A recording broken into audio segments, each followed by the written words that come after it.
I am here to tell you, I swear to God, that in 41 minutes of listening to Aaron Rodgers talk, what he said right there actually has me optimistic about the way things might go for the Steelers in 2025, particularly when compared with how I've been viewing them this entire time. Hearing Aaron Rodgers just straight up say, I think this is it, this is probably it, is a good thing. It might be the best thing that's happened so far in what you would call this will he, won't he sign here saga. There is some formality here now. There are some guardrails. There are some guidelines. There is a timeline. There is the master of ambiguity and occasionally vague statements, and I'm just going to leave it up in the air, and I'm going to let you kind of fill in the blanks however you want. That guy who likes to do that kind of thing as a media strategy has actually put like a finite endpoint on this, as close to it as he can. I guess he could have an MVP level season and say, I want to keep doing this. I think I don't need to go into extreme detail to explain to you why that would be a good thing for the Steelers. If he comes back for another season or wants to come back for another season because he played like an MVP at 41 years old, because he had a sudden Tom Brady sort of level renaissance, although Brady never really downturned. By the way, Donnie Football is here, of course. He will sound off on this in a few. I heard him and Dom, you want to talk about a scary team right there, sharing most of the letters of the alphabet with their first names yesterday. That was an interesting thing to hear when I was getting back into town late in that show.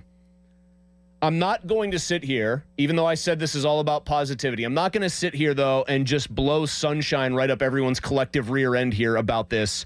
And I'll tell you that the Steelers are Super Bowl bound, because I don't think they are, because if you've looked at the AFC lately, you are aware of just how many mountains they would have to traverse to get there. But if last year was the two-pronged Justin Fields, Russell Wilson experience, and in the case of the Justin Fields experience, it didn't work because Mike Tomlin just never fully trusted the player because the player didn't have enough resume. And in the case of the Russell Wilson experience, it never really worked because Mike Tomlin, the player, Arthur Smith, and the player all butted heads, especially the offensive coordinator and the quarterback, because the quarterback was a very special breed of kind of narcissist and image-obsessed PR guy. If you believe that that's the reason that didn't work, some of this stuff from Rodgers today, and really when he talked last week or whatever it was 2 weeks ago, should be music to your ears right now. I really do think that this arrangement has a much better chance of success, and I am aware that they made the playoffs last year with Russell Wilson and Fields, despite all that behind-the-scenes dysfunction. I think it has a chance to work better than the Wilson experience did. Because here's where this comes from, this weird feeling of optimism that I have. Everything I heard from Rodgers today actually convinced me.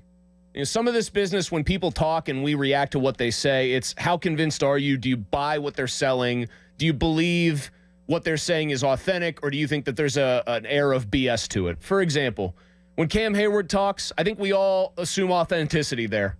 Guy has a very hard time pulling punches. To his credit, he'll tell you how it is. Occasionally when Ben Roethlisberger would talk, you pretty much got the straight truth, but it might be obfuscated a little bit. You had to read between the lines and sometimes figure out what he was trying to say.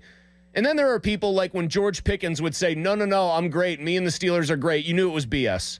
Mike Tomlin's weekly news conference is an exercise in picking out one or two little lines of truth from a lot of BS that he has become very fond of spewing, because he just sees very little value in telling the truth about anything to the media.